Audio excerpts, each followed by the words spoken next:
Hello viewers, I am Nehal Farooqi from School of Extension and Development Studies with experience on environmental issues of Indian Himalaya and development studies.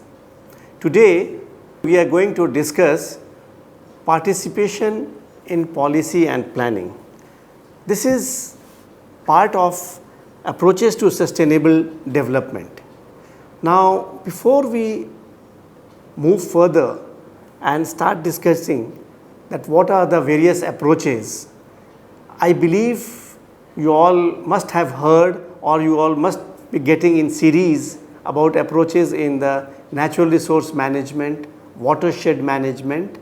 These are the separate units of this particular block, and participation in policy and planning is the last unit of this block.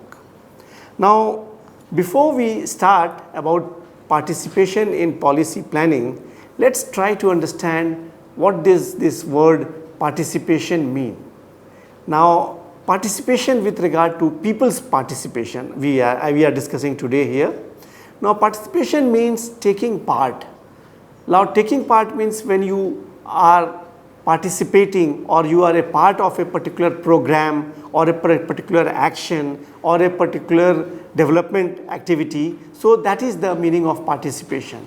In that context of policy and planning, participation means direct involvement of all those people in decision making process which is likely to affect their lives. Now here we are going to discuss participation of people in the management of natural resources. Like we all know that natural resources either in the rural areas or in the forested areas are there, and the community residing besides that natural resource base or near a forest, they utilize those resources. Now that management is done by people themselves. They participate in making certain decisions. So by people's participation is an example that how traditionally these communities residing in the far-flung areas of forested areas or in a remote rural areas, they have evolved this technique of management of natural resources where there is an equitable sharing of resources, the grievances are addressed, they also resolve the mutual conflict arising in the sharing of these resources. So in people's participation, we are going to understand, we are going to see all these components relating to natural resource management. Now the way participation is defined, that largely depends upon the context and background in which participation is applied. Now participation, if it is as I discussed earlier, if it is relating to natural resource management by a traditional community, it has a different context of understanding. Now participation in an activity, group activity by a group of students or a board of faculty or a group of scientists, so there the context is slightly different. Overall, FAO, Food and Agriculture Organization, in 1982, they have emphasized that participation in all decision making process but by the people's own organization and through self-organization is the best form of participation. What we find in the traditional institutions, traditional panchayat level organizations, traditional tribal communities, the way they have evolved this method of participation and sharing of resources, so that is commendable, and we should learn example from such participation. Now before we move further, let's try to understand what are the different types of participation. Now as we all know that if you are a party to a particular program or a particular thing, that is the participation. Now it can be categorized into various stages in which degree of involvement varies, and the typology of participation are passive participation. Why I am discussing all this?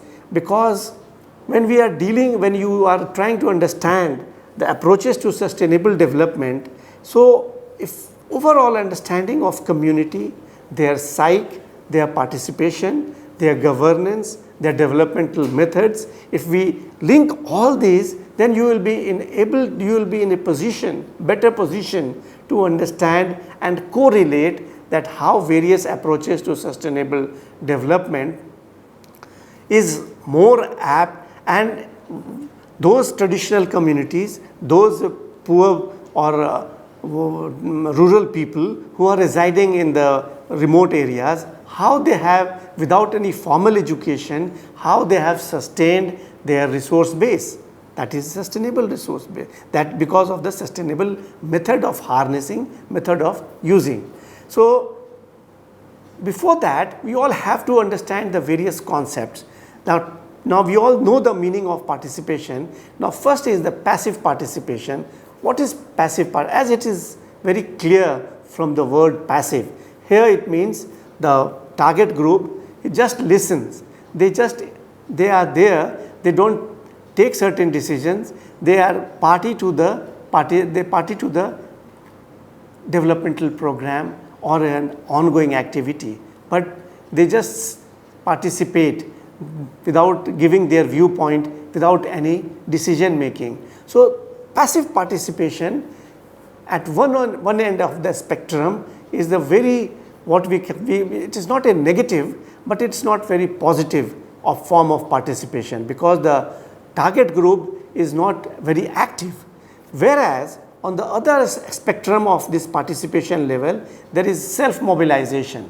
Now self-mobilization is the highest form of participation, where a group of people, they mobilize themselves, they try to take all the decisions, they take all the initiatives, either in the management of the natural resources or in the activity, or if they have a particular grievances, if they want to push through their demand to a particular organization. So there they mobilize themselves and they form a group, and there the external factor is very limited. Our entire decision is done by the group themselves. So at the other end of the spectrum, we find self-mobilization, that is the highest form of participation. Now between this passive and self-mobilization, passive participation and self-mobilization, we have 4-5 more types of participation. That is participation in information giving, participation by consultation, participation by material incentives, functional participation, interactive participation. Now these different types of participation, one finds that as you move from passive form of participation to self-mobilization, the control of local people increases and the outsiders' control decreases. Now this is just a brief understanding of different levels of participation. Now what are the importance of people's participation? Let's try to understand that what is the importance. If people do not participate, then what is going to happen? If people participate, then what are the problems that will arise because of their participation? So the importance of people's participation is a very important component in approaches to sustainable. If we are trying to understand approaches to sustainable development, then people's participation in decision making is a very important component. Now most people want to be involved. People have intrinsic desire to get involved in any development program or any form of activity where they are, if either they are getting direct benefits or they accrue some kind of informal or indirect benefit from that activity. So that is the intrinsic desire of human being to participate in that activity. People also have right to be involved, because if a particular developmental program is for the people, then they have full right to be involved, and people have the legal entitlement to be involved. Say, let's take an example, a community residing besides a forest patch or an alpine meadow, a grazing land. Now for the development of that alpine meadow, if development is going to happen without the participation of people, then it will be something where people will be at the loser end. So their involvement is very important in order to utilize the in order to give a most practical decision about the utilization of that particular resource base. So the rights and their entitlement is very important because they have the traditional right over those resource base. Let's take another example, that if there is a water spring, I am giving some of the examples from the mountainous community where people's participation is very well defined, and they have the traditional communities of mountain, coastal, arid region, semi-arid region, where there is a common resource pool or common resource base, and people share those resource base. The importance of people's participation is well acclaimed, well defined, and it is very well understood by the people that how and in what way they will take certain decision which will not affect the resource base, which will not arise, that will not arise conflict between two groups or two individuals. So these examples are very important. Now, before we move further, let's try to see that people have, as I discussed earlier, that they have the legal entitlement to be involved in a development program, the rights to redress, to comment and to be consulted on issues impacting their lives and society, because that resource base or common resource pool or common forest or common water point, or let's take a well, a common well of a village. Now, any development in and around the resource base, that is the water of that well, will affect the people who are utilizing, who are the beneficiary of that water. So they have to be consulted in any decision, either for the development or for the utilization of that water base. So people's participation is very important when it comes to development, when it comes to participation of people in the resource, when we try to understand and analyze the people's participation. Now, participation has accountability also. Accountability means what we call not just being responsive, but also answerable to the people.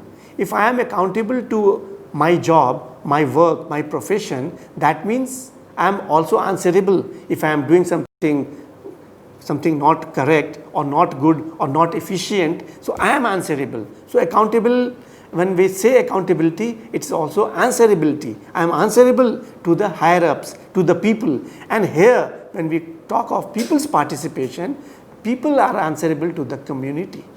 People have right to know what is happening and why. Increased direct involvement of service users results in more efficient or effective accountability of service providers. Now, participation makes more efficient and cost effective services. How? Let's take an example that there is a resource base. Let's take a resource example of a forest patch again. Now, because of illegal felling illegal felling of the trees or cutting of the resource forest or grazing of the underneath forest, we find that resource will deplete one day because of over harnessing, over utilizing of that resource. Now, in order to make the efficient and cost effective service which that ecosystem, forest ecosystem is providing, it is better to utilize this and give back to the what we call the effective decision in the management of that resource base. So involve people in such a way that take more efficient decision. Like if people have to make efficient and cost effective services then no need to barbed wire or do what we call barricading of resource base. We have to just legislate, we have to just discuss with people that on certain days they would come to utilize the resources, and which are the group of people who can cut the harness or take the minimum or minor forest produced from that resource base. So cost effective services are and efficient management is very important component. Now involve people in institutionalized discrimination. Next is that what are the various perspectives of participation. Food and Agriculture Organization, again I am giving you an example that FAO is the first because they were dealing with various projects in Africa, Asia and African countries, where the common resource base or the agriculture relating activities were being documented, development programs which involved people were being understood or being those development projects were in swing. So they have documented and they have given certain perspectives of participation. The functional participation. Now, to increase efficiency and effectiveness of research and development. So this is the functional participation. If people are going to be part of function of utilizing of the resource base, so that means or a R&D program, if people are going to be the part of that development program, so the efficiency of the and effectiveness of that their suggestion would be much better. Empowering participation to increase the interdependence, awareness and capacity of marginalized groups. That means those marginalized groups, if we increase their independence, if we increase their awareness, so they will be more empowered. So empowering participation means either giving them knowledge or giving them power or giving them authority to utilize. So that way empowering participation is one of the important perspectives of participation. Then philosophical participation. This allows alternative viewpoints also to be understood by the people who are dependent or who are beneficiary of a development project. Now, the way they are participating in harnessing and utilizing a development resource base, now they know only one type of the way they are utilizing. But if alternative method or alternative expression viewpoint is allowed, is given to them, so they would be in a better position to judge or to compare whether that alternative is better or what they are, the way they are participating in the utilization of resource base, that is better. So philosophical participation is very important because it allows expression of alternative viewpoints, which is very important for the sustainability of a resource base. Then participation as a process. What happens that when people participate in a particular development program, it is because of they become a process. There is an involvement of local people in implementation of externally designed initiative. They are the parts of the process, but the program has been designed by an external initiative or someone what we call the top-down approach. Decision was done somewhere else and people are only participating as a process because it concerns them, their resource utilization or their developmental program.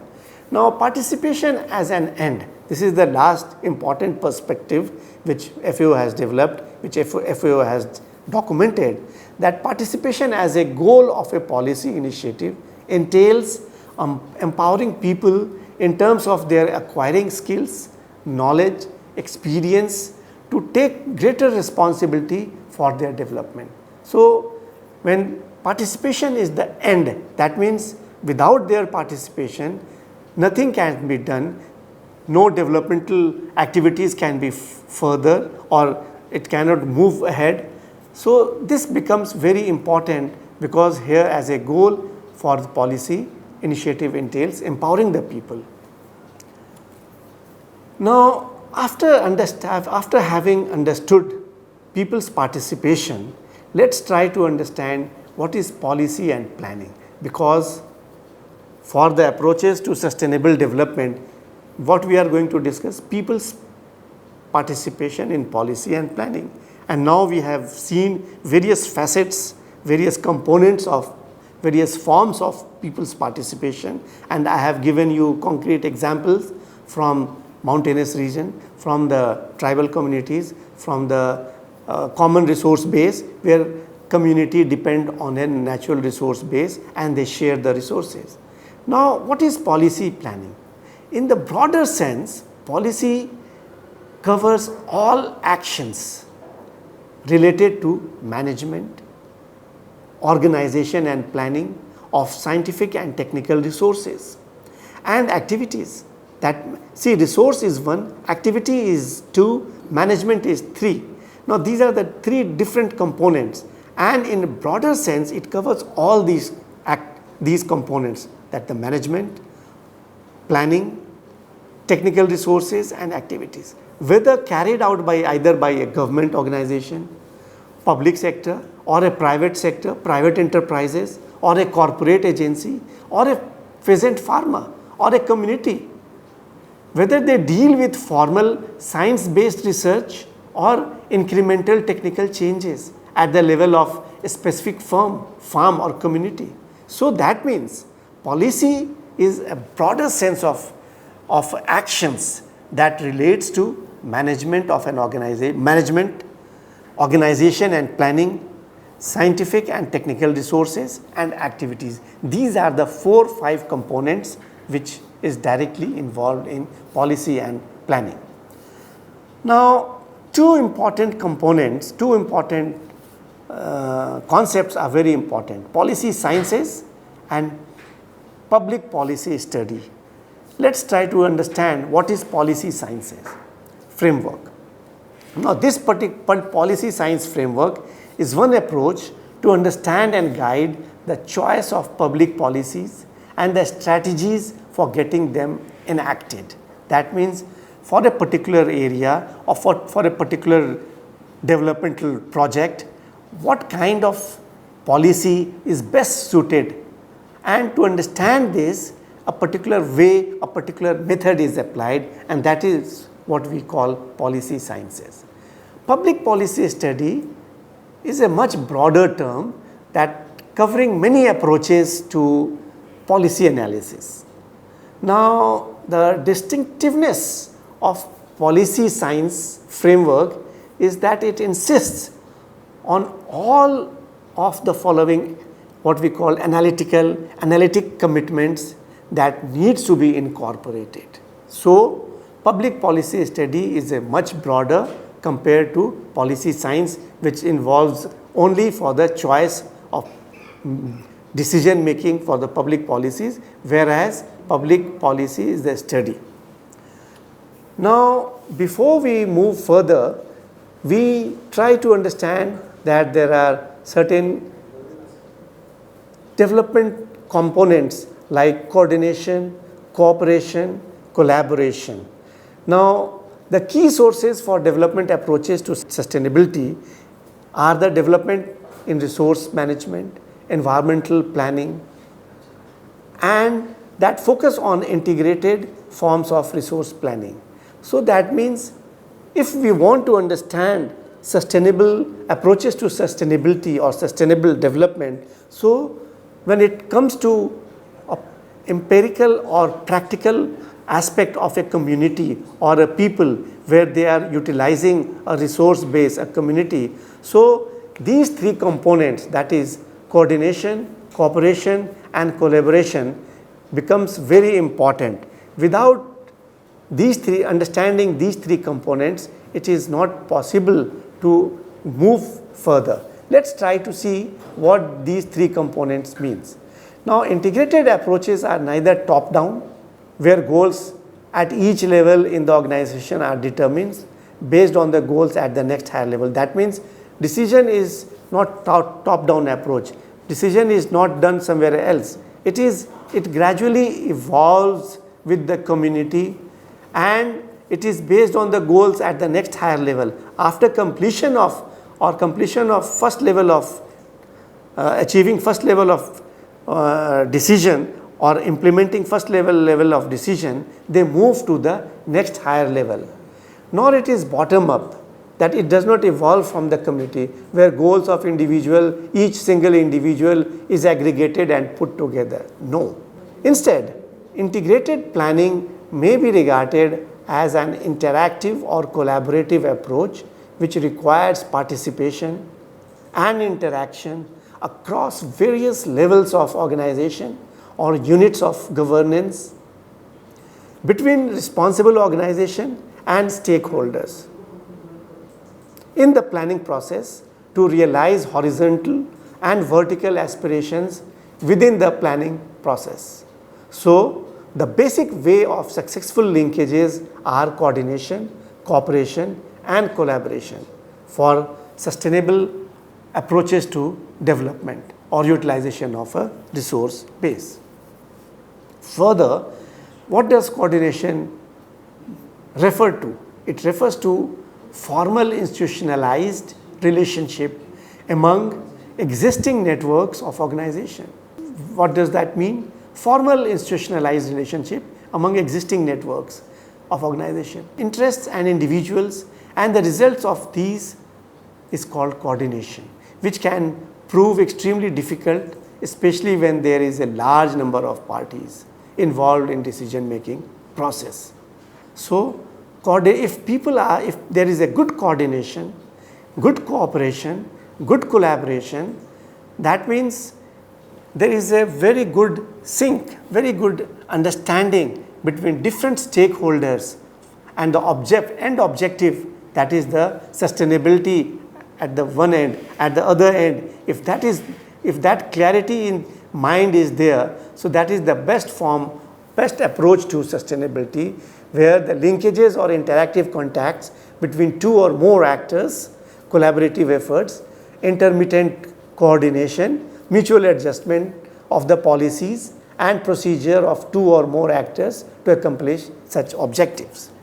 Now let's conclude portion 1, where we have discussed about participation, various perspectives of participation, forms of participation, and various roles of coordination, cooperation, collaboration, that in what way our understanding of people's participation in policy and cooperation, collaboration help in developing our understanding of various approaches to sustainability. So I hope, dear student, you must have understood, or you will be in a better position to correlate the roles of coordination, cooperation, collaboration and participation of people in managing their resource base, in enhancing their understanding of resource utilization for better approach to sustainability. Thank you.